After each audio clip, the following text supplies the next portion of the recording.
नमस्कार, मैं हूं दीपाली राणा। आप देख रहे हैं योर मनी, आपका पसंदीदा शो जो हर रोज हम लेकर आते हैं ताकि आपको सिखा सके निवेश के गुर। योर मनी का पर्पस यही है, मकसद यही है कि आपको ये समझा सके कि निवेश करना कितना जरूरी होता है। आज से अभी से निवेश की शुरुआत कीजिए, अपने गोल्स को आइडेंटिफाई कीजिए, क्योंकि हर सपने को आप पूरा कर सकते हैं अगर आप सही समय पर सही तरीके की प्लानिंग करें, और इसी में मदद करता है योर मनी। तो अगर आप भी जानना चाहते हैं कि कैसे करें अपनी प्लानिंग की शुरुआत, क्या होना चाहिए पहला कदम, तो आप आइए योर मनी में, आप अपने सवाल पूछ सकते हैं। इसके अलावा अगर आप अपनी एग्जिस्टिंग इन्वेस्टमेंट पर भी राय लेना चाहते हैं तो भी आप इस शो में हिस्सा ले सकते हैं। mf@moneycontrol.com ये हमारा ईमेल आईडी है। इसके अलावा 7045220000 हमारा व्हाट्सएप नंबर है, यहाँ अपने सवाल भेज सकते हैं। ये शो लाइव जा रहा है फेसबुक, ट्विटर पर, तो आप ये शो देख भी सकते हैं। सोशल मीडिया प्लेटफॉर्म्स के थ्रू अपनी क्वेरीज भी भेज सकते हैं, लेकिन क्वेरी भेजने से पहले #AskAwaz योर मनी जरूर लिखकर अपना सवाल हमें लिख भेजिए। आज हमारे साथ फिनफिक्स रिसर्च और एनालिटिक्स के फाउंडर प्रबलीन वाजपेयी मौजूद हैं। प्रबलीन नमस्कार, स्वागत है आपका। और क्वेरीज हम लेंगे, लेकिन हर रोज क्वेरीज लेने से पहले हम कुछ ना कुछ टॉपिक को टच जरूर करते हैं। पर्पस होता है अवेयरनेस हमारे व्यूअर्स के बीच में, क्योंकि इन्वेस्टमेंट करना ही सिर्फ कंप्लीट नहीं होता है, बल्कि उस इन्वेस्टमेंट को समझना, उसके बारे में नॉलेज गेन करना भी इक्वली इंपॉर्टेंट है, ताकि आप समझ सके कि आप क्यों, कहां, किस लिए ये पैसे को लगा रहे हैं। तो आज इसी कड़ी में हम बात करेंगे SIP, STP और SWP। बहुत सारे व्यूअर्स आई एम श्योर होंगे हमारे जो म्यूचुअल फंड्स में इन्वेस्ट करते होंगे, लेकिन उनको इन टर्म्स का पर्पस नहीं पता होगा, इनका मीनिंग नहीं पता होगा। तो प्लीज बताइए SIP, STP या फिर SWP क्या होता है, क्या डिफरेंस है, क्या बेस्ट तरीका है इन्वेस्ट करने का म्यूचुअल फंड्स में, इन तीनों सोर्सेज में। नमस्कार दीपाली। बिल्कुल, आई थिंक ये तीन बहुत कॉमनली हर्ड टर्म्स हैं अगर हम म्यूचुअल फंड इन्वेस्टमेंट्स की बात करें, और अगर इन तीनों टर्म्स पे SIP, STP एंड SWP पे गौर करें तो इनमें जो फर्स्ट अल्फाबेट है S, जो सिस्टमैटिक के लिए बेसिकली जिसको रिप्रेजेंट कर रहा है वो सेम है। यानी कि सिस्टमैटिक मतलब समथिंग जो हम रेगुलरली कर रहे हैं, एक मेथड के तरीके से कर रहे हैं, और एक प्रॉपरली एक प्रोसेस के अंतर कर रहे हैं। तो फर्स्ट वर्ड इन तीनों जो ये एक्रोनिम्स हैं इनमें सेम है। I for investment and T for transfer and W for withdrawal. ये तीन जो अल्फाबेट्स हैं और जो वर्ड्स दर्शाते हैं ये अलग हैं। SIP से शुरुआत करते हैं। फर्स्ट वाला SIP मैक्सिमम इन्वेस्टर्स को पता होगा कि एक तरीका है कि आप एक रेगुलर बेसिस पे हम अपना पैसा मार्केट में किसी फंड में डाल सकते हैं, म्यूचुअल फंड के। यानी कि अगर हम एक इन्वेस्टमेंट एक साथ नहीं करना चाहते हैं बहुत ज्यादा बड़ी, या हमारे पास कैश फ्लोज नहीं है, तो हम एक रेगुलर बेसिस पे SIP का रूट लेते हैं, जिससे हमें एक एवरेजिंग हो जाती है हमारे बाइंग प्राइस की, और हम अपनी इन्वेस्टमेंट्स करते चलते हैं। यहाँ पे हमें रुपी कॉस्ट एवरेजिंग का बेनिफिट मिलता है। सेकंड आता है दीपाली STP। यहाँ पे हमारा जो मिडिल अल्फाबेट है वो है T, which is stands for systematic transfer यानी कि एक म्यूचुअल फंड स्कीम से दूसरी म्यूचुअल फंड स्कीम में। ये स्कीम डेट से इक्विटी में भी हो सकती है और इक्विटी से डेट में भी हो सकती है, पर सेम फंड हाउस की होनी चाहिए। और इसके दो यूज हैं। पहला यूज इसका ये है कि अगर मैं आज जाके बाजार में एक साथ लमसम लगाने में थोड़ा सा घबरा रही हूँ, तो मैं ये सोच सकती हूँ कि मैं अपना पैसा एक डेट फंड में डाल दूं, जहां पे वो ग्रो होता रहे, और वहां से मैं एक वीकली या मंथली STP कर दूं एक इक्विटी फंड में, और एक लंबे समय के, चाहे आप 6 महीने का पीरियड सेट कर लीजिए, चाहे साल भर का, आपका पैसा उस इक्विटी फंड में ट्रांसफर हो जाएगा। पर यहाँ पे इंपॉर्टेंट बात यह है कि यहाँ पे तब इस चीज का फायदा होता है जब हमें लगता है कि मार्केट्स में उतार चढ़ाव काफी रहेगा, स्पेशली डाउन साइड पे। अगर हम जब मार्केट्स ऊपर जा रही हैं और STP करें, तो हमारी बाइंग जो इक्विटी फंड में है वो हायर प्राइस पे हो जाएगी। इसका जो दूसरा बहुत बड़ा बेनिफिट है वो है जब हमारी एक इन्वेस्टमेंट बहुत बड़ी हो चुकी है और अब हमें वहां से अपने पैसे को सिक्योर करते हुए निकलना है, स्पेशली टुवर्ड्स रिटायरमेंट, तब हम एक STP कर सकते हैं अपने इक्विटी फंड से डेट फंड्स में। बिकॉज हमारे लिए कह लीजिए किसी ने 60 साल पे रिटायर होना है, तो जब तक वो 56-57 के हो, वो हर साल थोड़ा पैसा अपने इक्विटी फंड से डेट में शिफ्ट कर सकते हैं। इसका बेनिफिट ये है दीपाली कि उनका जो टैक्स है वो 3 से 4 फाइनेंशियल ईयर्स में एक तो स्प्रेड हो जाएगा, और एकदम से अगर मार्केट में कोई उतार चढ़ाव हो तो उनके इन्वेस्टमेंट्स पे कम असर पड़ेगा। तीसरा जो एक्रोनिम हमने यूज किया है SWP। SWP मेरे ख्याल से एक बहुत अंडर यूटिलाइज्ड एक चीज है, जिसको बड़ा अच्छा मैकेनिज्म है। ये स्पेशली पेंशनर्स के लिए बहुत ही अच्छा है जो एक रेगुलर इनकम चाहते हैं। बिकॉज यहाँ पे वो एक प्री डिसाइडेड अमाउंट सेट कर सकते हैं पर महीने किसी डेट स्कीम से या बैलेंस्ड एडवांटेज स्कीम से, और वो पैसा हर महीने उनके अकाउंट में आ जाएगा जो उनकी इन्वेस्टमेंट से कम होता जाएगा। और इसका यहाँ ये बेनिफिट है स्पेशली डेट फंड्स में कि जब उनके पास वो पैसा आता है तो वो पूरा पैसा उनका सिर्फ प्रॉफिट नहीं होता, क्योंकि उसमें उनकी असल भी जुड़ी होती है, तो यहाँ पे उनकी टैक्स लायबिलिटी काफी कम हो जाती है। तो ये एक इंस्ट्रूमेंट SWP का बहुत अच्छा है। अगेन, या तो आपके रिटायरमेंट के टाइम पे आप डायरेक्टली इक्विटी से अपने बैंक में ट्रांसफर करना चाहते हैं, या अपने मंथली कैश फ्लो और रिटायरमेंट के टाइम पे अपने मंथली इनकम को मैनेज करने के लिए। ठीक है, चलिए, तो यहाँ पर प्रबली ने आपको सिंपल लैंग्वेज में समझाने की कोशिश की है कि क्या होते हैं तीनों ही तरीके, SIP, STP या फिर SWP, तीनों का ही मकसद क्या है, कब किस इन्वेस्टर को किस समय इन टूल्स का इस्तेमाल करना चाहिए। अगर अब भी आप कुछ कंफ्यूजन में हैं, जानना चाहते हैं कुछ और बातें इन तीनों ही टर्म से जुड़ी हुई या फिर म्यूचुअल फंड से जुड़ी हुई, तो आप हमें अपने टॉपिक्स भी भेज सकते हैं, ना ही सिर्फ क्वेरीज। हम अवेयरनेस के लिए भी शो में हर रोज डिस्कशन करते हैं, तो हम आपके टॉपिक्स भी इंक्लूड करेंगे। लेकिन अब क्वेरीज लेते हैं, और पहले कॉलर राहुल बैंगलोर से हमारे साथ फोन लाइन पर मौजूद हैं। राहुल, गुड इवनिंग, बताइए अपना क्वेश्चन। Good evening madam. मैं 35 साल का हूँ और मैं एक सेंट्रल गवर्नमेंट एम्प्लॉय हूँ मैडम। प्रेजेंटली हम 10,000 रुपया इन्वेस्टमेंट कर रहे हैं, 5,000 इन PPF and 5,000 in NPS Tier 2 account. तो मैडम हम ये जानना चाहते हैं कि NPS Tier 2 अकाउंट बेटर है या फिर म्यूचुअल फंड में इन्वेस्टमेंट बेटर है? ओके, आप ऑलरेडी इन्वेस्टमेंट सिर्फ NPS और PPF में ही कर रहे हैं, राइट? मैडम NPS Tier 1 तो हमारा डिफॉल्ट अकाउंट रहता है, और NPS Tier 2 हम अलग से इन्वेस्टमेंट कर रहे हैं। ठीक है, तो अभी आप म्यूचुअल फंड्स में आपका कोई भी एक्सपोजर नहीं है एट दिस पॉइंट? जी नहीं मैडम। ठीक है, तो देखिए, बहुत ही इंपॉर्टेंट क्वेश्चन है एक तरीके से देखा जाए प्रबलीन, क्योंकि अभी भी जो इन्वेस्टमेंट अवेयरनेस है, इन्वेस्टमेंट एजुकेशन है, वो बहुत अंडर पेनिट्रेटेड है इंडिया में स्पेशली। और देखिए, इनका सवाल आपको उसका क्लियर एक पिक्चर भी देगा। ये जानना चाहते हैं NPS Tier 2 अकाउंट में अपनी इन्वेस्टमेंट्स को कंटिन्यू करें या फिर म्यूचुअल फंड्स में स्विच कर लें। हालांकि ये दो ऐसे टूल हैं जिनका कोई कंपैरिजन ही नहीं है, दोनों के बेसिक्स, दोनों की जो कैरेक्टरिस्टिक्स हैं वो कंप्लीटली डिफरेंट हैं। अच्छी बात यह है कि ये म्यूचुअल फंड में इन्वेस्ट करना चाहते हैं, इन्होंने अपने लिए एक टारगेट भी सेट किया है, 1 करोड़ का 15 साल में 10,000 से इनिशियली स्टार्ट करना चाहते हैं। तो बताइए क्या व्यूज हैं आपके इनके क्वेश्चन पर? दीपाली, जो अभी राहुल जी की जो इन्वेस्टमेंट्स है वो PPF में जा रही है, यानी कि फिक्स्ड इनकम पोर्टफोलियो इनका टेकन केयर है। और जो इनने NPS Tier 2 में किया है, 5,000 किया है, बहुत अच्छा है, बिकॉज 50,000 का उनको एडिशनल वहां इन्वेस्टमेंट करके टैक्स में फायदा होता है, उसको कंटिन्यू करें।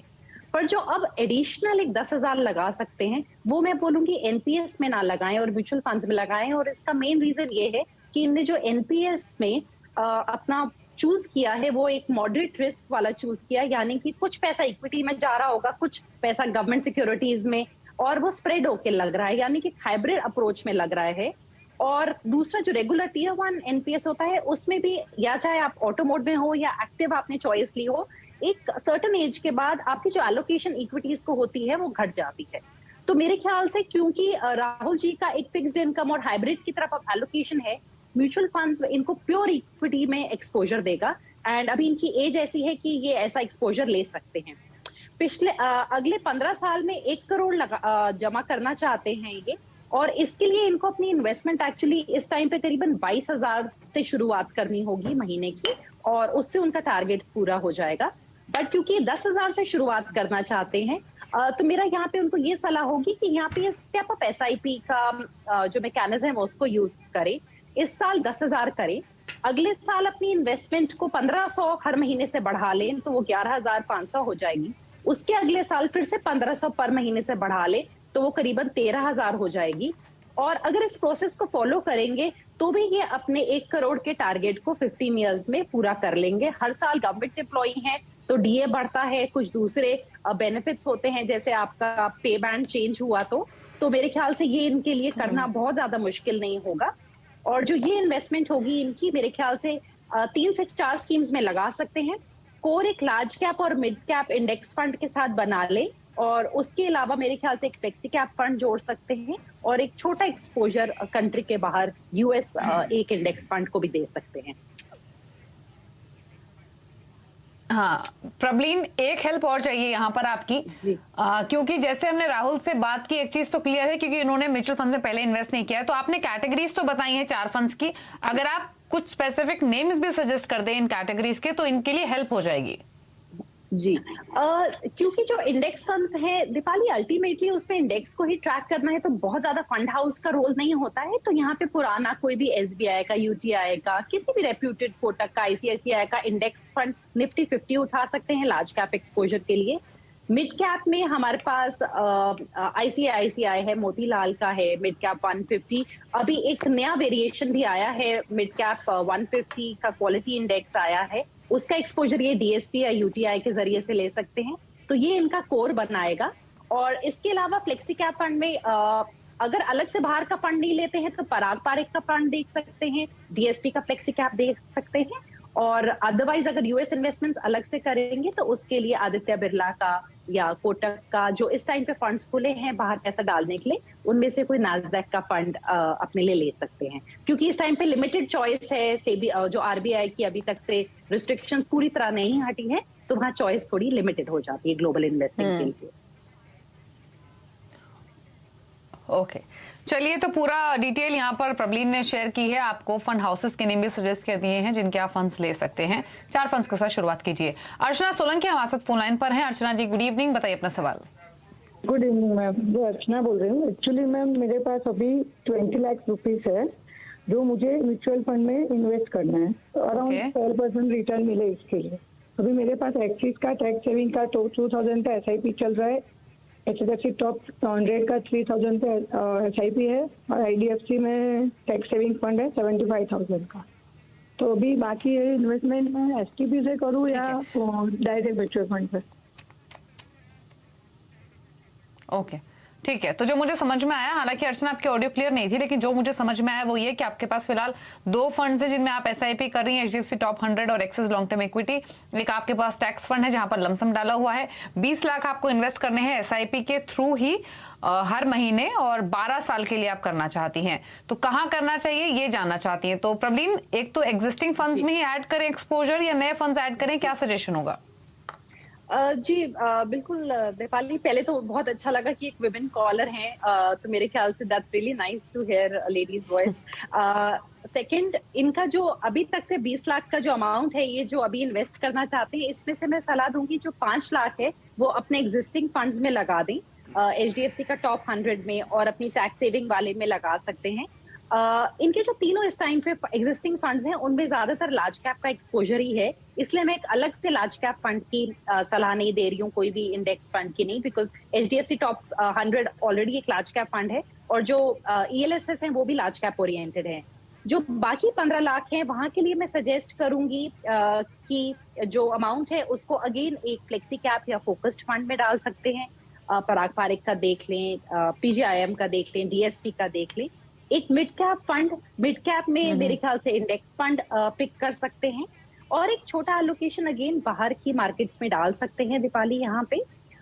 उसके अलावा अगर कंफर्टेबल हैं, और मैं चाहूंगी कि इलेक्ट्रॉनिक फॉर्म में अगर ये लेना चाहें तो थोड़ा एक्सपोजर गोल्ड को भी, और मेरे ख्याल से जो प्रोसेस है इस टाइम पे फॉलो करें वो ये हो सकता है कि STP लगा सकते हैं। मेरे ख्याल से मार्केट इस साल शायद थोड़ा उतार चढ़ाव चला रहेगा, बट बहुत लंबा होराइजन लेके नहीं, मे बी 4 से 6 महीने के स्पैन में STP कर सकते हैं, और जिस दिन मार्केट्स गिरे उस दिन दीपाली थोड़ा सा स्विच भी कर सकते हैं अमाउंट, कि एक साथ थोड़ा पैसा उस दिन अपना स्विच कर दिया। तो मेरे ख्याल से इस स्ट्रैटेजी से चलेंगे तो जो अर्चना जी हैं वो अगले 12 साल में इस इन्वेस्टमेंट से अपने करीबन 70 लाख जोड़ पाएंगे अगर हम 11% के रिटर्न्स लें, और जो उनकी करंट इन्वेस्टमेंट्स है उससे भी उनको करीबन 18 लाख मिल जाएगा। ओके चलिए, तो सजेशन आपको दिया गया है आपके पोर्टफोलियो पर। अब आगे बढ़ते हुए एक सवाल ले लेते हैं ईमेल के जरिए। विवेक ने एक क्वेश्चन भेजा है, 5 से 7 साल में 2 करोड़ का टारगेट है, 1.5 से 2 लाख की SIPs ये कर सकते हैं। जानना चाहते हैं कि इक्विटी में इन्वेस्ट करें, म्यूचुअल फंड्स में करें, PMS में निवेश करें, और कितना अमाउंट एनफ होगा? तो बेसिकली ये पोर्टफोलियो ही क्रिएट करना चाहते हैं, 1.5 से 2 लाख हर महीने लगा सकते हैं। इनके लिए क्या सजेशंस प्रॉब्लम? मेरे ख्याल से जो पीएमएस वाला ऑप्शन है वो तभी विवेक जी को सजेस्ट किया जा सकता है जब हमें इनने कुछ बोला है कि उनकी एग्जिस्टिंग शायद इन्वेस्टमेंट्स है। अगर पूरी तरह पता हो तो ही बेटर है कि हम पीएमएस की सलाह दें, क्योंकि दीपाली वहां पे 50 लाख की एक साथ आपकी रकम लगती है, तो वहां पे कहीं ना कहीं कॉन्सेंट्रेशन रिस्क है। तो जब आपका 4-5 करोड़ का प्रॉब्ली म्यूचुअल फंड्स में मतलब एक पोर्टफोलियो बन चुका है, तब इट स्टिल मेक सेंस कि आप एक दूसरा स्टेप लें। पर उससे पहले मेरे ख्याल से इनके लिए म्यूचुअल फंड्स ठीक हैं। 1.5 लाख की अगर ये एसआईपी कर लेते हैं तो ये 2 करोड़ का टारगेट पूरा कर पाएंगे 11% के कंपाउंडेड रिटर्न्स की कैलकुलेशन के हिसाब से। और जहां पे कभी अगर मार्केट्स में गिरावट हो तो थोड़ा सा वहां लमसम ऐड हो सकता है। क्योंकि ये एनआरआई हैं, तो दीपाली यहाँ बहुत इंपॉर्टेंट है ये समझना कि ये कौन सी कंट्री के रेजिडेंट है इस टाइम पे, क्योंकि यूएस और कनाडा के सिटीजन्स के लिए सिर्फ 7 या 8 फंड हाउसेस हैं जो ओपन है इन्वेस्टमेंट्स के ड्यू टू हाई कंप्लायंस। पर अगर ये लेट्स से यूएई में है या दूसरी कंट्री में है तो इनके लिए ऑप्शन ज्यादा खुल जाएंगे। तो इसीलिए जो फंड्स की सलाह है वो तभी इनको दी जा सकती है जब हमें ये पता हो कि ये कहाँ के रेजिडेंट है, कि पर्टिकुलर फंड हाउस अवेलेबल है या नहीं है। पर मेरे ख्याल से एसआईपी रूट लें, अभी पीएमएस ना लें। ठीक है, तो विवेक जी अगर और एक्सटेंडेड व्यू आप चाहते हैं तो प्लीज डिटेल्स और भेजिए। जैसे जैसे जो बातें प्रवीण ने यहाँ पर मेंशन की उससे रिलेटेड डिटेल्स भेजिए तो एक सही सलाह आपको मिल पाएगी। फिलहाल के लिए कुछ सजेशंस आपको दिए गए हैं। रुक रहे हैं इसी के साथ एक ब्रेक के लिए, लौटेंगे तो कुछ और कॉलर्स हमारे साथ मौजूद रहेंगे, उनसे बातचीत करेंगे। जल्द वापस आते हैं।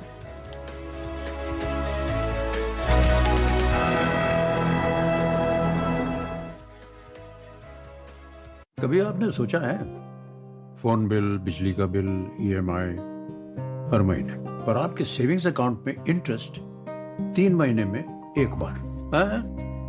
छोड़िए, लेकिन अब कोई है जो सेविंग्स अकाउंट में इंटरेस्ट दे रहा है 3 महीने में नहीं बल्कि हर महीने, और उस इंटरेस्ट पे भी मिलता है इंटरेस्ट हर महीने। पता है कौन है? IDFC first bank. यही तो है इनकी ऑलवेज यू फर्स्ट वाली सोच।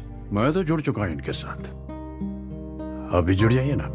IDFC first bank, always you first. Gallant advance TMT सरिया, इसकी ताकत बने घर की ढाल और इसकी फ्लेक्सिबिलिटी रखे घर को सॉलिड सालों साल। गैलेंट एडवांस टीएमटी सरिया, निर्माण का रियल हीरो। स्वागत है आप सभी का कमाई का अड्डा में। मार्केट के आखिरी 1.5 घंटे का सारा एक्शन जो हमने ली थी 125 की ट्रेजेक्टरी में, वो ट्रेड कर रही है लगभग 168 पे। क्लोजिंग बेल बजने से पहले कीजिए जबरदस्त कमाई। 515 का टारगेट, 503 का स्टॉप लॉस इस समय आप लगाकर चले।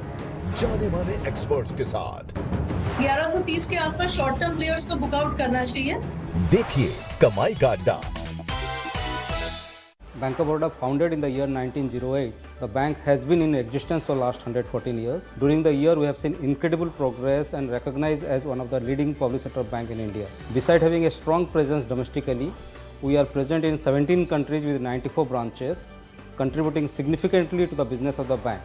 And hence the bank is known as India's international bank. With a glorious history, the bank has positioned itself as one of the most profitable, valuable bank with a strong digital orientation. On this occasion, we rededicate ourselves to the cause of our organization as well as the nation building, the progress of the nation, and also to all our customers.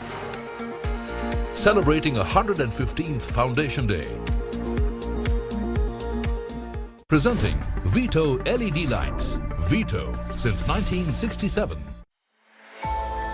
The Meridian, where contrasts come together and sophistication runs wild. Presenting a Jeep SUV that gives you the best of both worlds. The all-new Jeep Meridian, untamed sophistication.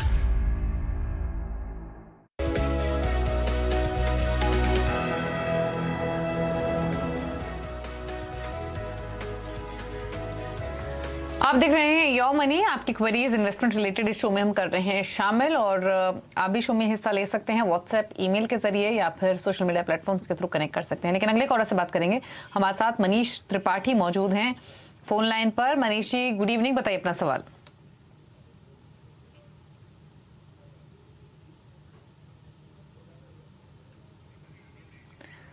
चलिए माफ कीजिए, phone line पर नहीं है मनीष हमारे साथ, बल्कि email के जरिए उन्होंने सवाल भेजा है।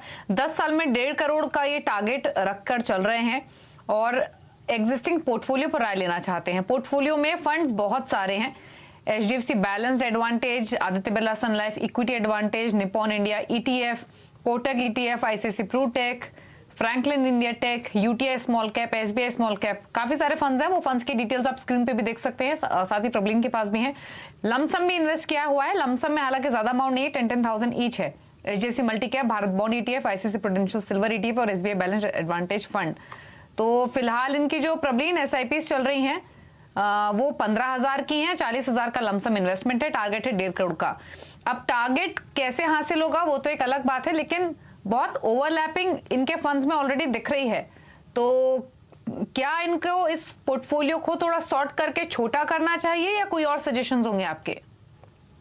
बिल्कुल बिल्कुल दीपाली, 12 फंड हैं तो बहुत ज्यादा हैं, और उसमें से इनको थोड़ा सा गौर देना है कि इन्होंने 2 फंड्स हैं वो IDCW ऑप्शन है, यानी कि वो डिविडेंड ऑप्शन ले लिया है, यानी कि इनके जो फंड के NAV में से ही इनका छोटा अमाउंट इनको मिला करेगा ऑन अ रेगुलर बेसिस। और अगर ये लंबे समय का पोर्टफोलियो बना रहे हैं और अभी वर्किंग है तो इनको इस टाइप के किसी ऑप्शन की जरूरत नहीं है, उससे वो टैक्सेबल भी होता है, तो पहले तो वो ध्यान दें इस चीज पे। सेकेंडली 3 लार्ज कैप फंड्स हैं, 2 स्मॉल कैप है, 2 बैलेंस्ड हैं, 2 सेक्टोरल फंड्स हैं। डेफिनेटली दीपाली इसको कंडेंस करें।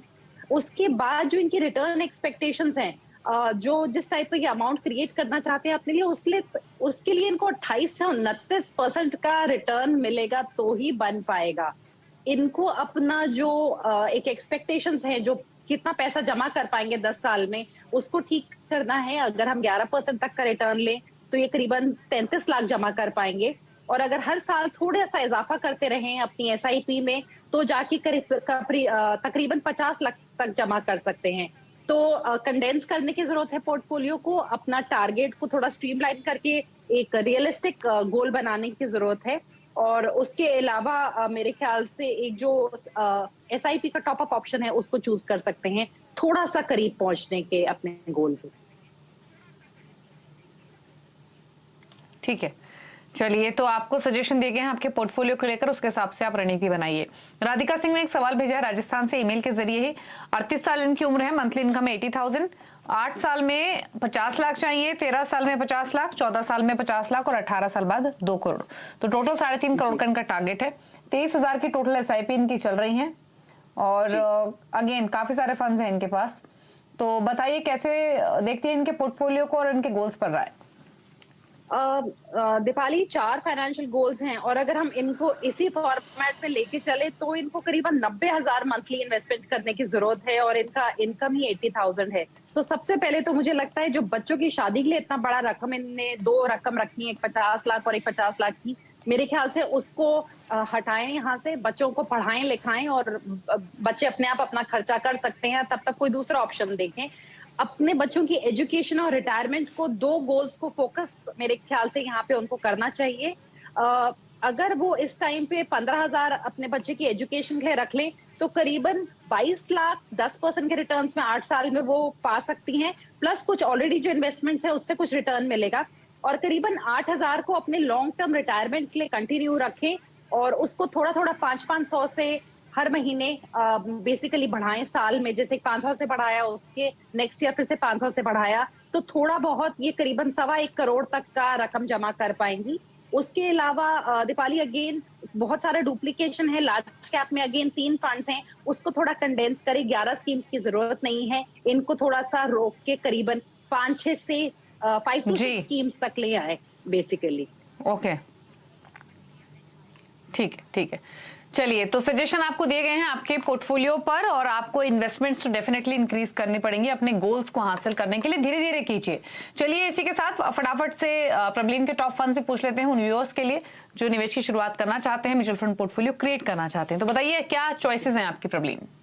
जी, पहली चॉइस है दीपाली पराग पारेख का कंजर्वेटिव हाइब्रिड फंड। ये उन लोगों के लिए है जो इस मार्केट में सोच रहे हैं कि हमें 3 साल तक का पैसा लगाना है, तो 3 इयर्स में इनको थोड़ा सा एक्सपोजर करीबन 25% तक इक्विटी एंड रीट्स में मिल सकता है, बाकी डेट में रहेगा। सेकंड चॉइस है उन लोगों के लिए जिनके इस टाइम पे सारे एक्टिव फंड्स हैं, पर थोड़ा कुछ पैसिव जोड़ना चाहते हैं तो मैं वहाँ एडेलवाइज का जो large mid cap 250 index fund है उसकी सलाह दूंगी, ताकि अपने एग्जिस्टिंग फंड्स के साथ एक उनके पास पैसिव स्ट्रैटेजी जुड़ जाए जिनके पास ऑलरेडी एक लार्ज कैप और मिड कैप फंड है। इसके अलावा जो निवेशक डेट में पैसा लगाना चाहते हैं, 5 साल तक की इन्वेस्टमेंट जैसे एफडी में रख रहे हैं, उसका एक अच्छा ऑल्टरनेटिव है इस टाइम पे टारगेट डेट फंड्स, और ये 7% तक का रिटर्न दे रहे हैं जो YTMs है, और यहाँ पे इंडेक्सेशन का काफी बेनिफिट मिल सकता है। और इसके अलावा जो मिड कैप्स में एक मेरी सलाह होगी, निफ्टी का जो 150 क्वालिटी 30 इंडेक्स, इसको देखा जा सकता है। ये 2 फंड हाउसेस के द्वारा इस टाइम पे अवेलेबल है इन्वेस्टर्स के लिए। ओके, चलिए शुक्रिया प्रबलीन आने के लिए शो में, सभी क्वेरीज को आंसर करने के लिए, साथ ही अपने पिक्स बताने के लिए। Thank you so much. और इसी के साथ योम मनी में इतना ही। खबरें जारी है CNBC आवाज पर, ब्रेक के बाद भी। नमस्कार।